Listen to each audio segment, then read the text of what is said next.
I'll explain a little bit about this paper, but first I want to ask you all a question. When I say Orthodox Judaism, minus the people who minus my teachers at TorahResource Institute, what do you think of when I say Orthodox Judaism? What comes to your head? Don't be shy. Who said that? Okay, black clothes and a hat.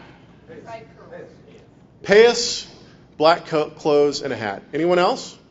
So we have black hat, black clothes. We have payas.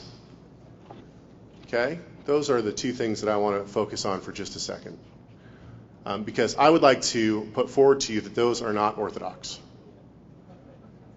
Those are not Orthodox at all. Those, in fact, are Hasidic. And if you ever listen to someone like Michael Medved, he's an Orthodox Jew. Okay, he doesn't wear black clothes, doesn't wear a black hat, he doesn't wear a black yarmulke, and he doesn't have payas. And if you meet someone who says that they're an Orthodox Jew, in fact, they're probably not going to be wearing black clothes, black hat, and they're probably not going to have payas. Those are more Hasidic things. Before I actually launch into my paper, I want to say two things. First of all, I'm not a teacher. I am actually a student, and I don't say that like, oh, we're all students in this wonderful world of learning. No, I don't mean it like that. I actually am a student at TorahResource Institute. I'm part of the 3-year program. I really want to thank Rayuel and the UMJA. I'm not a member of the UMJA, and so it's really a blessing for me to be able to present here. The reason why is because I get to present in front of my teachers who are all here, and it's really a way for me to have peer review. So basically, I'm going to present, and then in private, they're going to ream me for the things that I've said that they disagree with. And so that's actually a very good thing for me. This paper comes from two things, okay? Number one, when I was 18 years old, and from about 17 up until maybe 22, 23, I left when I was 18. I went to Israel, and I lived in Israel for 6 months. And part of that time I was in Jerusalem. I was in the old city of Jerusalem. I was there for 2 months. And the whole reason I went was because I wanted to integrate myself into Judaism, what I thought at the time was Orthodox Judaism. And I did that by donning black clothes, a white shirt, a black felt yarmulke, growing peyote, and going to the old city of Jerusalem. And I tried my level best to hide the fact that I was a Messianic.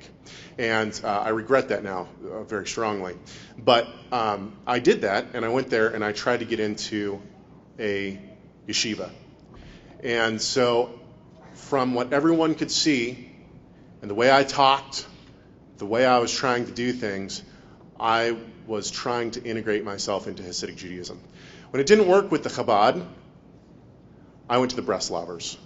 The Breslovers accepted me, and they started to teach me, and they started to take me around to sell Rabbi Nachman's books. And then I went to the tomb of David with one of them, and I no longer wanted to be a Breslover, and I'll talk about that later. So this paper comes from that experience, and it comes from a tweet that I responded to about 8 months ago. And I will talk about that tweet in my conclusion. I would ask you, if you have my paper, please don't read ahead. This will be in 2 parts, okay? So, part 1. Let's jump in. This first part is going to be much more the history of Hasidic Judaism. And so when we talk about Hasidic Judaism, I'll get into this more, but when we talk about Hasidic Judaism, it is a blanket statement. It's like saying Christianity. You can't say Christianity because then the following question has to be, what Christianity, right?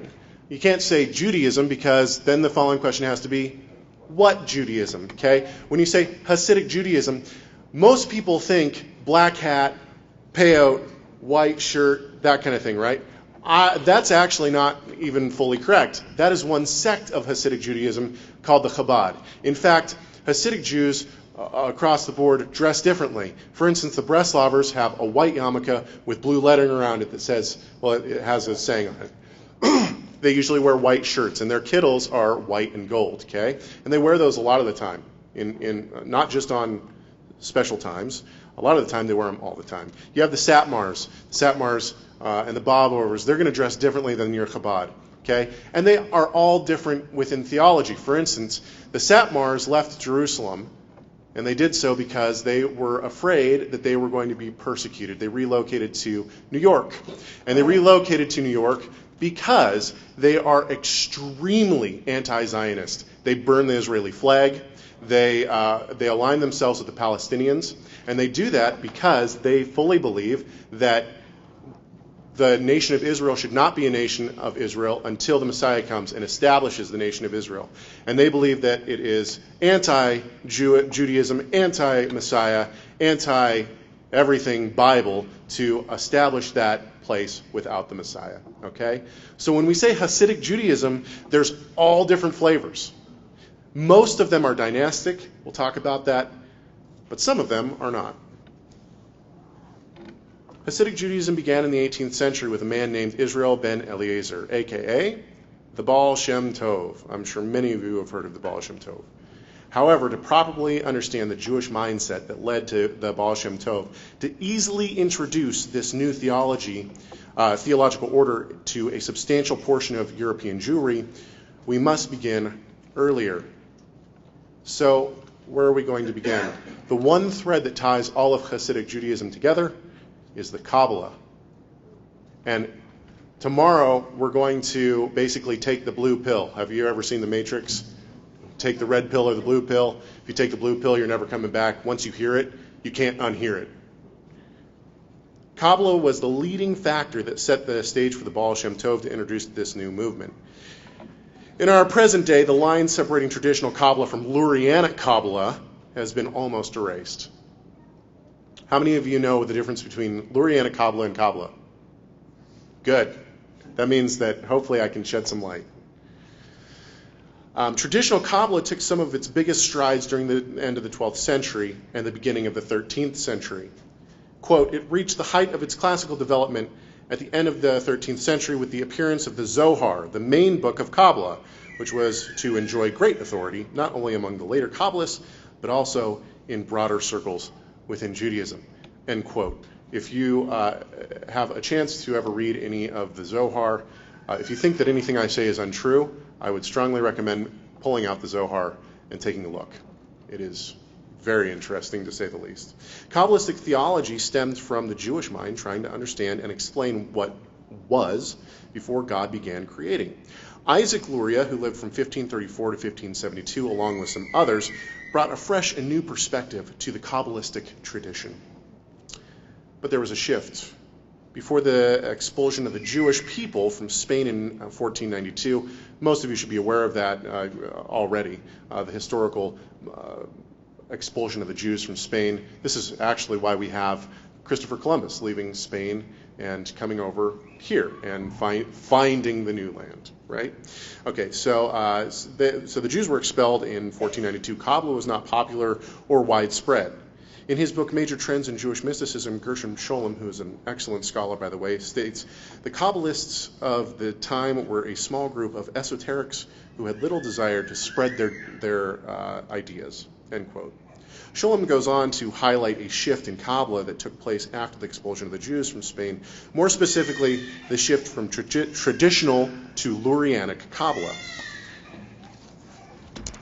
I'm already making people cry.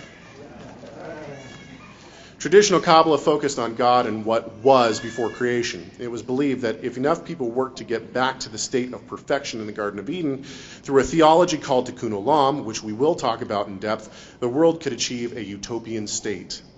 With the world events and the persecution of the Jewish people, this outlook changed. No longer were people looking back at the Garden of Eden, but rather we're looking forward to the Messiah and the perfection to which he would lead us. So in other words, originally Tikkun Olam was saying, if we work hard enough, we can become good enough, and we will work backwards to that state of Garden of Eden.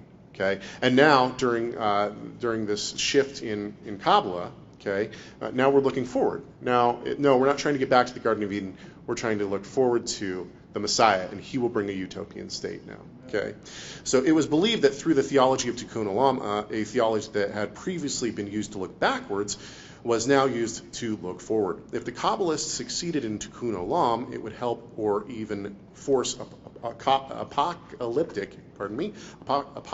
events and the coming of the Messiah. Quote, the concrete effects and consequences of the catastrophe of 1492 were by no means confined to the Jews then living. As a matter of fact, the historic process set going by the expulsion from Spain required several generations, almost an entire century, to work itself out completely. Only by degrees did its tremendous implications permeate ever more profound regions of being. This process helped to merge the apocalyptic and the Messianic elements of Judaism with the traditional aspects of Kabbalism. The last age became as important as the first. Instead of reverting to the dawn of history, or rather to the metaphysical antecedents, the new doctrines laid the emphasis on the final stages of the cosmological process. The pathos of Messianism pervaded the new Kabbalah and its classical forms of expression as it never did the Zohar. The beginning and the end were linked together. End quote. We see a shift in religious mindset not only within Judaism but also in Christianity. I'll read the footnote here. I understand that using blanket statements like Judaism and Christianity can bring significant problems, as my teacher Rob Van Hoff has so eloquently stated on numerous occasions. However, since I am touching on Kabbalah, a theology that has affected, in one way or the other, the entire face of Judaism, and I'm going to say the entire face of Judaism as we know it today, as well as the Protestant Reformation, which also has affected the whole of Christianity. I would put that blanket statement out there. Even Catholicism, right? It has affected Catholicism and other. And so this is where my blanket statements are now coming from. The Protestant Reformation brought a new theology known as postmillennialism. This theology teaches that Yeshua's second coming would come after the millennium was established by the Christians. Okay? Under this belief, faith, prosperity, love, and goodwill would prosper. God's elect would continue to gain a foothold until the majority of the world would be saved. This would establish the kingdom of God, which would in turn trigger the second coming of Christ. And I will say that there are a significant amount of Christians who still believe this. People like N.T. Wright, he believes that we will enter in the millennium. We're in the millennium now, essentially, and that we will hail in the coming of the Messiah. Okay, so let's move now to, I've given you a very small snapshot of some of the history of Kabbalah. I want to shift now to set up the European and political and social landscape. This is all going to give us a better idea of where this all came from and why people started to believe it. This is important. I know it might sound boring or whatnot, but it's important. And tomorrow we're going to jump into specific doctrines of Kabbalah, which is going to be very interesting. By the 17th century, although the Jewish diaspora had spread all over the world, Poland, Lithuania, and the Ukraine were the epicenter for the Sephardic Judaism. The Ukrainian Cossacks were not fond of the Jewish people, whom they believed were working with Poland to gain financially. In 1648, Bodin, and I'm going to butcher this guy's name, Chmielnicki, led the Cossacks on a series of campaigns against the Jews. Chmielnicki told the people that the Poles had sold them as slaves into the hands of the accursed Jews. That is a quote. This uprising that lasted from 1648 to 1649 is now referred to as the Chmielnicki, massacre. Some of the Ukrainian Jews fled the persecution, but many stayed, resulting in the death of over 100,000 Jews, as well as the destruction of over 300 Jewish communities. In 1655, the Russian-Swedish War broke out, which devastated those Jewish communities that had escaped the persecution of Chmielnicki. Can you imagine? I mean, all that happens, you leave, you get out, you're like, oh, thank you, Lord, we're saved. Oh, no. Right? I mean, that's basically what happened. There's no doubt that the persecution of the Jewish people moved them to hope for the coming of the Messiah to save the Jewish people. Coupled with the progressive shift and the quickly growing theology of Lurianic Kabbalah, a new sect in Judaism was on the horizon. This new sect was known as the Shabbatarian movement, named after Shabbatai Zevi, who lived from August 1st, 1626 to September 17th, 1676. How many of you know who Shabbatai Zevi is? A couple of you. Okay, hold on. This is going to get interesting. because this guy is actually quite important for our study as well as for Jewish history in general. The Jewish Encyclopedia states, quote, "The central and unifying factor behind the Shabbatinian movement was of a religious nature, connected with the profound metamorphosis in the religious world of Judaism caused by the spiritual renewal centered in Safat in the 16th century. Its decisive feature was the rise of the Kabbalah to a dominant position in Jewish life, and particularly in those circles which were receptive to new religious impulses and formed the most active sector of the Jewish communities. The new Kabbalah, which went out from Safad, especially in its Lurianic forms, wedded striking concepts to Messianic ideas.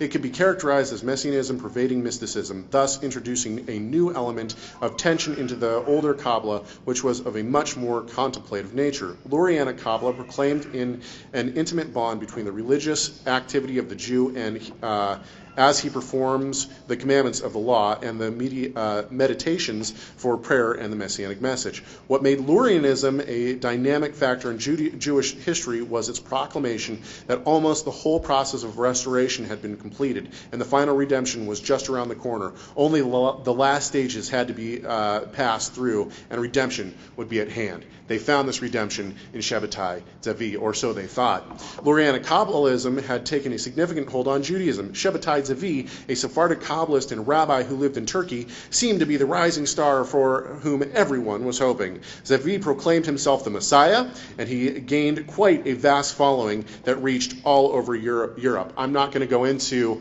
Zevi's, what brought him to this place, but he actually was unknown until a 20-year-old prophet, let's put that in quotes, prophet, came along and started prophesying on his behalf and proclaimed him the Messiah. This prophet was extremely significant in his rise. He's the reason that Shabbatai Zevi was proclaimed the Messiah by so many European Jews. In February of 1666, and I saw the sign that I'm reading very fast. I'm reading very fast because I have a lot of material to get through. So I apologize for that. In February of 1666, Zevi traveled to Constantinople, now in the northwest region of modern Turkey, and was arrested. Constantinople had been controlled by the Ottomans, who were Muslims, since 1453. Zevi ended up converting to Islam. So much for your Messiah. While it would seem only natural to label Zevi a heretic and excommunicate him from the communities, this was not exactly how things went. Louis Jacobs writes, quote, "Even after his conversion to Islam, there were large numbers of crypto-Sabbatians, believers, as they called themselves, who kept their faith with Shabbatai Zevi even after his apostasy, on the grounds that the Messiah was obliged to descend into the realms of impurity in order to redeem the holy sparks." If you don't understand what that means, I don't expect you to. We will discuss all of that, what the holy sparks are and all that, tomorrow. So just hang in there. Zevi died in 1676 at the age of 50. The Baal Shem Tov was soon to arrive on the scene, but he was not the only one who would catch the attention of the European Jewry. Jacob Frank. How many are familiar with Jacob Frank? Oh, fun times. Jacob Frank, a contemporary of the Baal Shem Tov, was born in 1726. There were still active groups of Sabbatians, and Frank's teacher was apparently part of that group, the Shabbatai Zevi groups. Okay, and those lasted for over 100 years after Zevi died. There were still active. Frank's story is long and one that goes beyond the scope of this study, but several things should be noted about Frank. Number one, Frank gained a following that would eventually find protection under the Catholic Church. What started as a political move by Frank to counter attacks from other Jewish communities later melded into a religious order that looked like a combining of Shabbataiism and Christianity. The followers of Frank would eventually be called Frankists or Frankists and affirmed following the Torah. Okay, so they got that right. They claimed that the Torah could not be understood by common man but needed the light from above to understand it. They got that wrong. They rejected the Talmud, stating that its interpretation of the Torah was nonsense and falsehood, and was hostile to the Torah of the Lord. To the Catholic authorities, this sounded like they were endorsing the authority of the church, right? They gave up on the Talmud. Oh, they're endorsing us. We're the ones who interpret the scriptures. That's not exactly what was going on. Yet this was not the reality. They also believed the Messiah would be the incarnation of God, and they believed in a perverted form of the Trinity. Due mostly to the presentation given by the Frankists, this sounded great to the Catholic Church, but the wording of these proclamations, quote-unquote proclamations, was done in such a way so as to deceive the Church. The Frankists really believed that Shabbatai Tzvi was this God incarnate being. These beliefs were laid out in a debate hosted by the church between Frankists and the Jewish rabbis. The end result was that the bishops sided with the Frankists and the Talmud was proclaimed worthless. Jewish homes were ordered searched, and any and all copies of the Talmud were to be burned in the town square, which took place mainly in November of 1757. The second thing we need to know about Frank is that Frank proclaimed himself to be a reincarnation of Shabbatai Tzvi.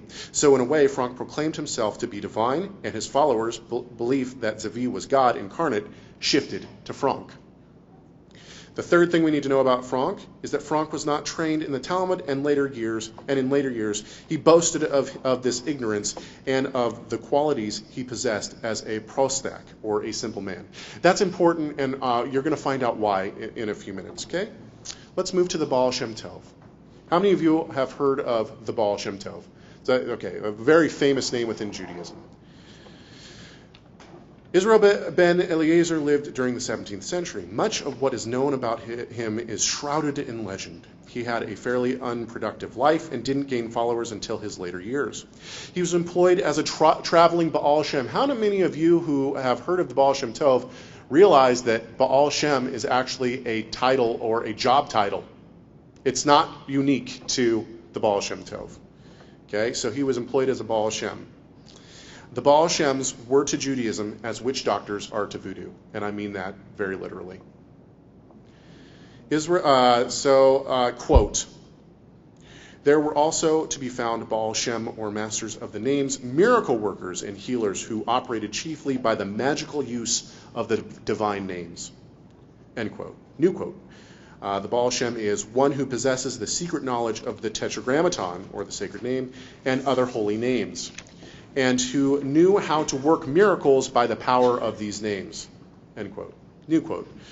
The time of the revelation of his, that is the Baal Shem Tov, identity finally arrived in 1736. He became a Baal Shem, a healer of the sick and a miracle worker. This kind of Jewish magic, which was being practiced by the Baal Shems, was not something new to Judaism. Chrysostom, how am I doing on time?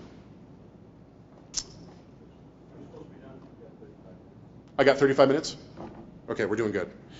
I was going to skip this quote, but I'm not going to anymore. Chrysostom, who lived in 349 to 407, speaks directly about this kind of Jewish spell casting in his work Against the Jews. Quote, suppose he uses the cures which the Jews affect as his excuse. Suppose he says, they promise to make me well, and so I go to them. Then you must reveal the tricks they use, their incantations, their amulets, their charms, and spells. This is the only way in which they have a reputation for healing. They do not effect genuine cures. Heaven forbid they should. Let me go so far as to say that even if they really do cure you, it is better to die than to run to God's enemies and be cured that way. What use is it to have your body cured if you lose your soul? What profit is there that you find some relief from your pain in this world if you are going to be consigned to eternal fire? I know what a lot of you are probably thinking.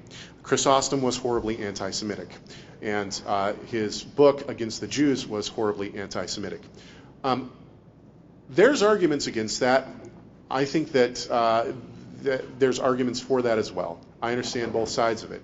Okay, I think what Chrysostom was doing was he was looking at Judaism that had rejected the Messiah. He was seeing a lot of mysticism that had come in, and he's pointing out within his book Against the Jews the things that he is finding wrong according to the Bible, and he basically calls the Jews heretics in much harsher words. Okay, whether or not he was an anti-Semite or not, I don't think it really matters for what I'm talking about here, because what we see in this quote is that he's pointing out things within Judaism, like using amulets and whatnot. Okay, so you might say, well, it might be argued that Chrysostom was anti-Semitic and therefore was making such claims as to accuse the Jews of witchcraft. That's a valid concern, right? He's making it up just so that he can, be against the Jews. This is clearly not a valid argument, however, as Chrysostom's claims are supported by the Mishnah and the Babylonian Talmud. When speaking of what can be carried on the Shabbat, the Mishnah states, quote, a man should not go out with it, that is, a nail-studded sandal, a single sandal if he has no wound on his foot, tefillin, an amulet when it is not by an expert, a breastplate, a helmet, or with greaves. But if he went out wearing any one of these, he is not liable to a sin offering. That's in Mishnah Shabbat 6.2. Clearly, this passage places amulets in a favorable light. It is ascribing things you cannot carry on the Shabbat. If amulets were not being used within the Jewish community, this would not even need to be stated, as amulets would not be allowed at any time, right? If you can't carry it at any time, then why say you can't carry it on Shabbat? The Talmud expands this thought. Quote, said Rabbi Papa, don't imagine that the sense is the man who made it has to be an expert. He's talking about amulets, by the way, at making them. And the amulet also must be proved to be effective. But if the man who made it was an expert, even though the amulet is not proved, it is still the case. You may note that a close reading of the language yields that conclusion, namely, nor with an amulet when it is not by an expert. But it does not say, and not with an amulet when it is not proven effective. I don't know if you understand what he's saying, but basically he's saying, look, if you got an amulet and it works, as long as it wasn't built by an expert, you can carry it on Shabbat. Because the Mishnah only says you can't carry it if it's made by an expert. That's what he's saying, okay? So if you got an amulet and works, keeps the evil spirits away, by all means, carry it on Shabbat. Just make sure it wasn't made by a professional amulet maker. Thus, the Baal Shems and their practice was not an invention of the 16th century, but rather were a continued tradition of Jewish mystical practice. The Jewish communities themselves had a rift between them. It was believed that the way to come close to God was through study of the Torah, Mishnah, and Talmud, which is still held by the Orthodox today. Still a belief held by the Orthodox today. If one wanted to be closer to God, he entered the yeshiva and studied under a rabbi. This posed a problem for most Jews. A significant amount of Jews were peasants, farmers, folks who lived in small villages. They were average people. Access to yeshiva or even sacred books seemed a universe away. We know this even in the Christian church, right? I don't know if you've ever read, I'm going to space on his name. Anyway, there's a book that talks about when the children were memorizing during the Reformation. They would memorize like the Lord's Prayer. They were burned at the stake for that. The children were, because they learned in English the Lord's Prayer. Gusto Jose he wrote a book on this. He also gives a price for what people were paying for one book of the Apostolic Scriptures in this time. This is going on at the same time. And I figured it out what it would be today if we figured for inflation. People were paying right around $3,000 for one book of the Apostolic Scriptures. This was going on in the Jewish community too. It's not like everybody had a Torah scroll at home. Nobody had a book to pull out and read the Torah. That's not how it went. If you wanted to hear the Torah, you went to the synagogue. And the fact is that not a lot of cities, the small towns didn't have synagogues everywhere. If you wanted to go hear the Torah, you went to a big city and you listened to the Torah there.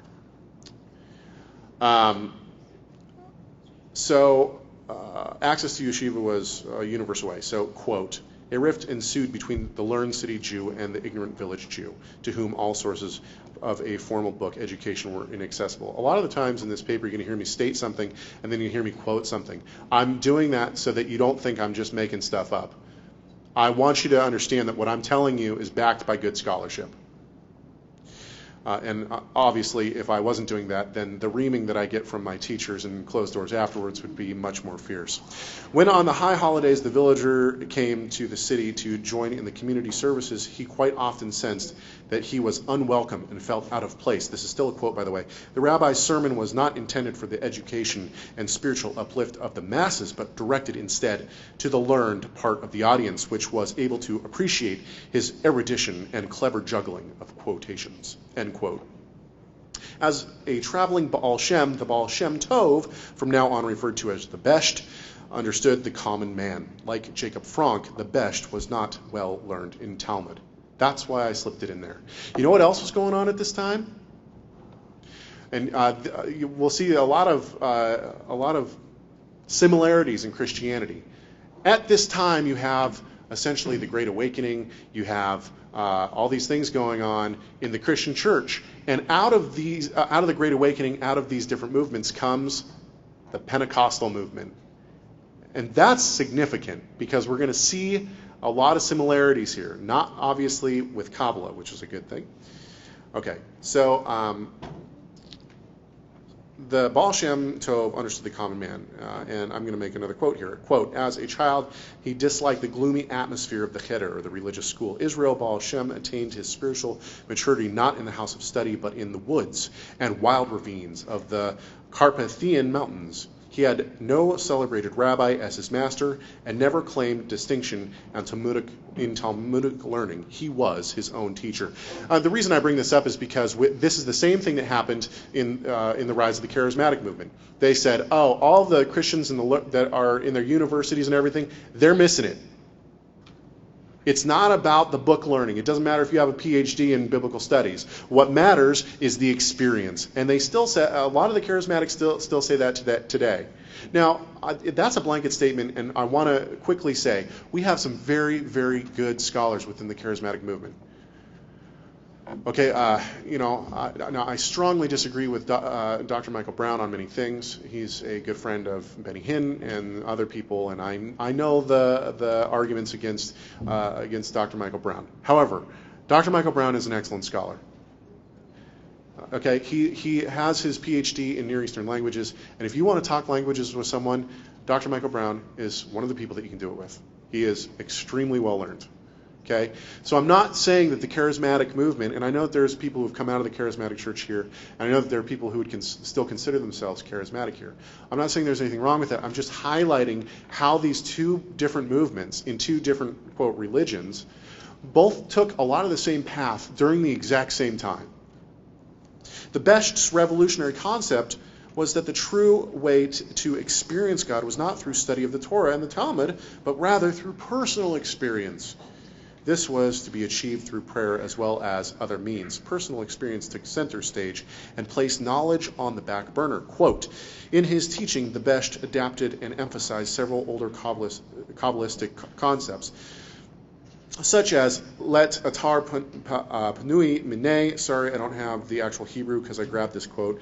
The idea that all creation contains the divine presence and that one can therefore worship God through avodah begashamayut.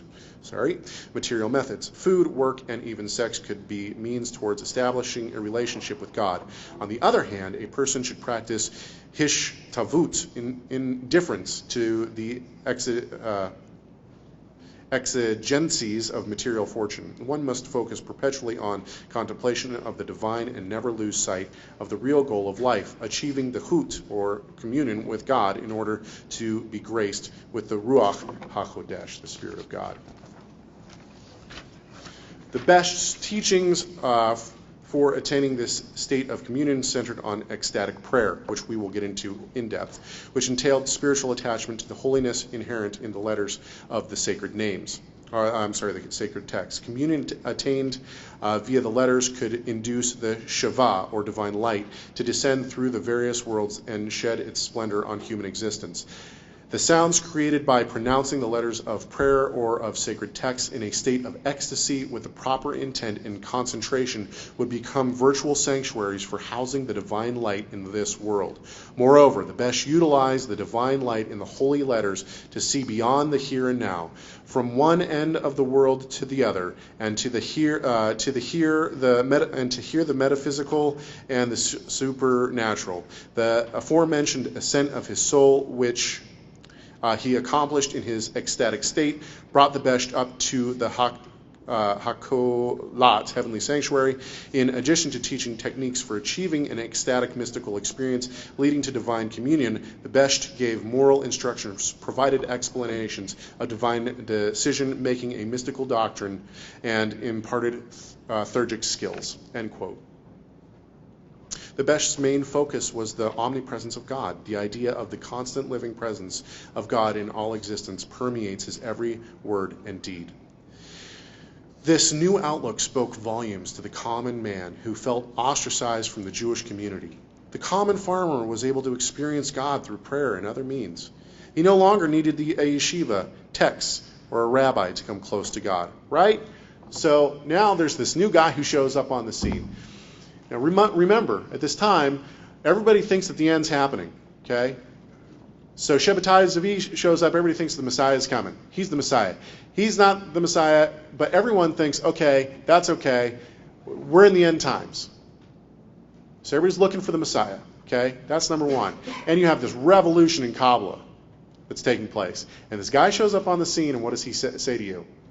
Hey, it doesn't matter that you're not close to a synagogue.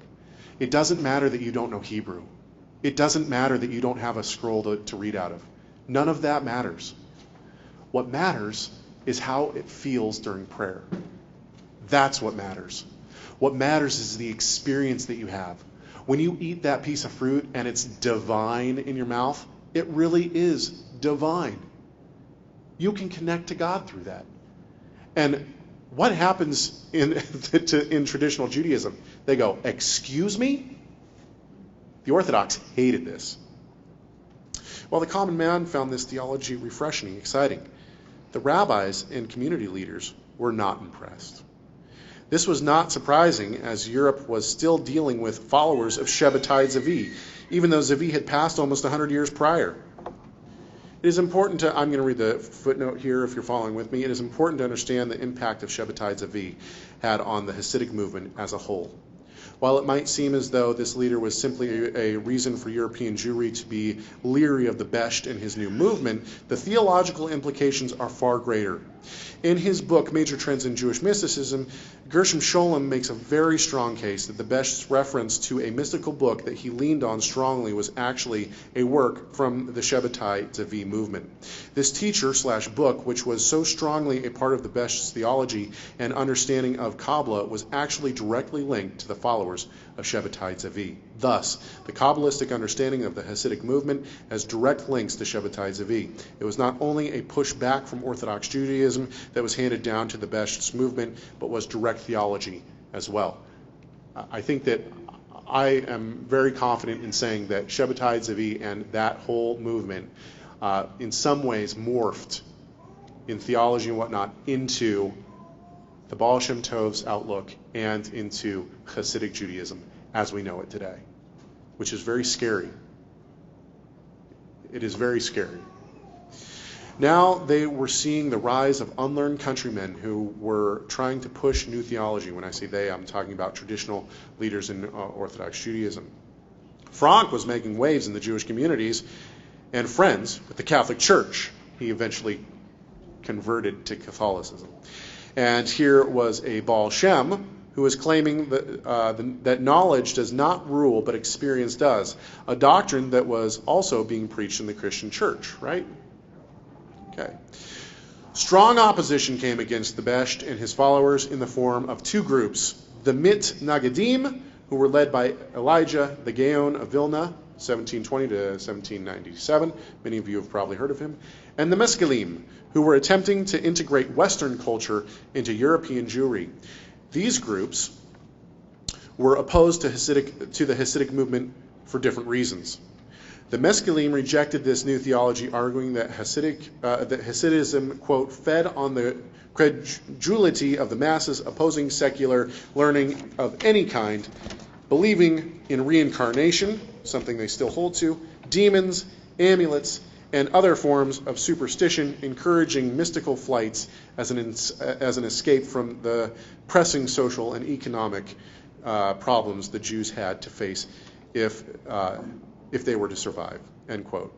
The Mitnagadim, on the other hand, were more concerned with the Hasidic view of experience versus Torah study. Quote, the anathemas published by the Mitnagadim against the Hasidim urged that none should intermarry with the Hasidim and that they be driven out of the communities until they repent of their evil ways. The alarm felt by the Mitnagadim was due to attacks on scholars in works like Teledot, so that the Hasidim were accused of lack of respect for Torah learning and its practitioners. The Hasidic emphasis on constant attachment to God was held to denote the study of the Torah from a prominent place it had occupied in the Jewish life. Could one really study if instead of concentrating on the passage studied, one's mind was on God?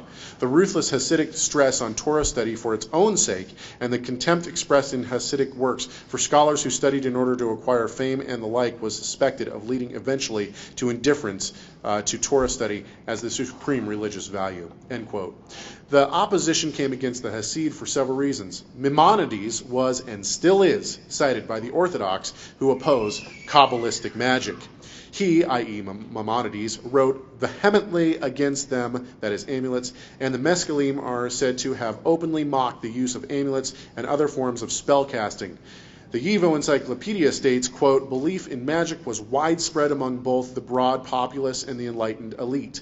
It was not uncommon for distinguished halakhic scholars such as Naphtali HaKohen Katz and Yonatan Beshutz, who died in 1764, to practice forms of magic. Not only did most of the Jewish intellectual elite not object to magic, but it was they who preserved and passed down knowledge of it to succeeding generations. I hope I'm painting a picture here that this was not a religion that was steeped in what we think of as Torah study. It was steeped in mysticism, it was steeped in magic, it was steeped in, what other word should I use besides occult practice?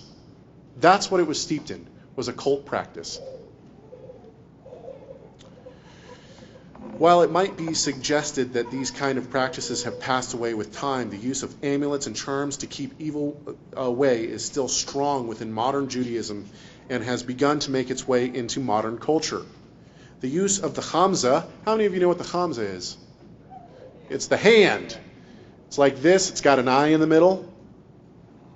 The use of the Hamza can be found on many Jewish doors, walls, and perhaps most often on a necklace around the necks of Jews and Gentiles alike.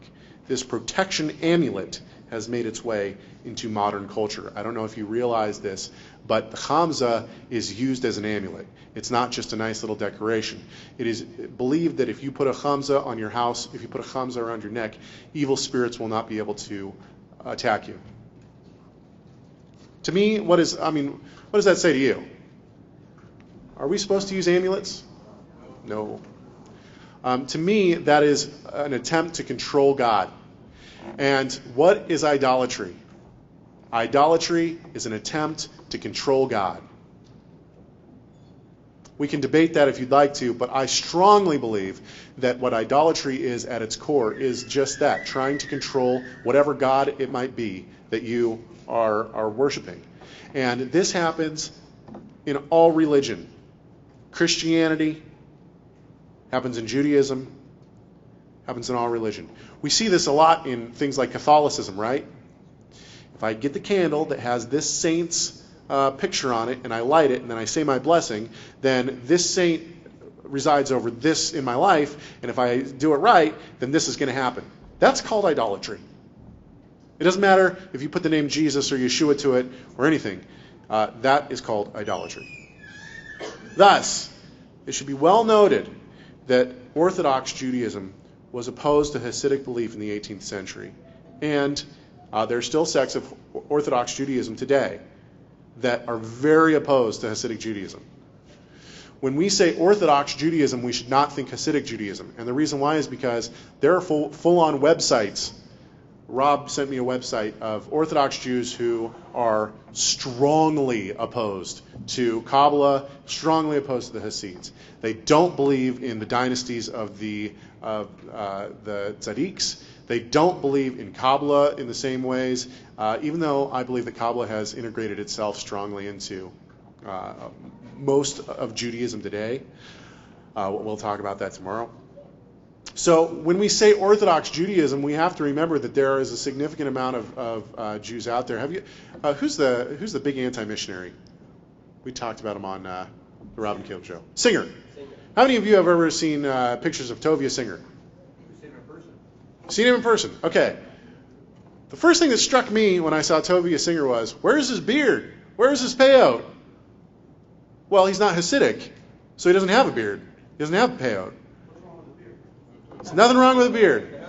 I'm not saying that. What I'm saying is that Orthodox Judaism doesn't take on the same stringencies as Hasidic Judaism. So when we say things like Orthodox, when we use the words Orthodox Jews and then we talk about Hasidic Judaism, we're really doing a disservice to the Jews out there who are opposed to Hasidic Judaism. And quite frankly, if I were just a straight Orthodox Jew and someone lumped me in with the Hasids, I would not be happy. For good reason.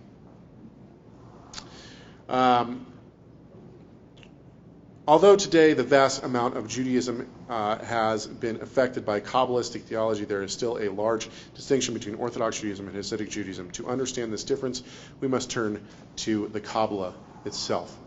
I'm going to read the second part of this tomorrow because I want to...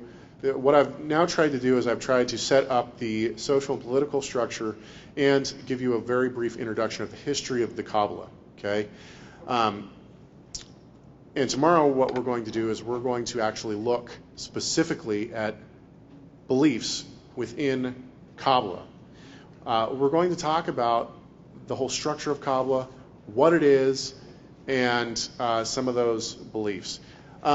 I had something else I really wanted to say, and it's now out of my mind. So maybe I will think about it if we take some questions. Is there any questions? Yes. Okay, so I'm going to repeat the questions so that we can get it on tape. So earlier in the lecture, I said that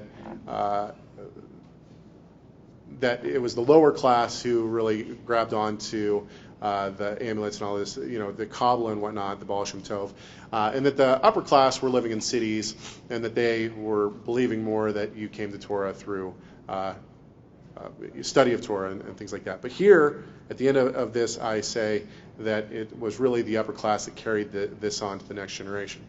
Okay, well, that's a great observation, and thank you for the question, because what ends up happening, why is it that the mitnagim are called the mitnagim? What does that mean? Does anyone know what that means? The opposers. The opposers. When the Baal Shem Tov starts and his disciples come and they start preaching this thing, it catches like wildfire. In fact, one of the books I read said that within 100 years, over 2/3 of European Jewry had now turned to the Baal Shem Tov's theology. So it started in the small little town. It started with the people who were unlearned, and the mitnagadim were the Jews who were the rabbis. They were the Jews who were the scholars. They were the Jews who were studying in the yeshivas.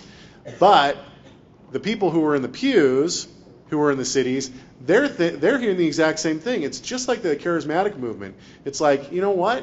I can have an experience. One of the things that is very interesting about the Besht and his disciples is that their experience.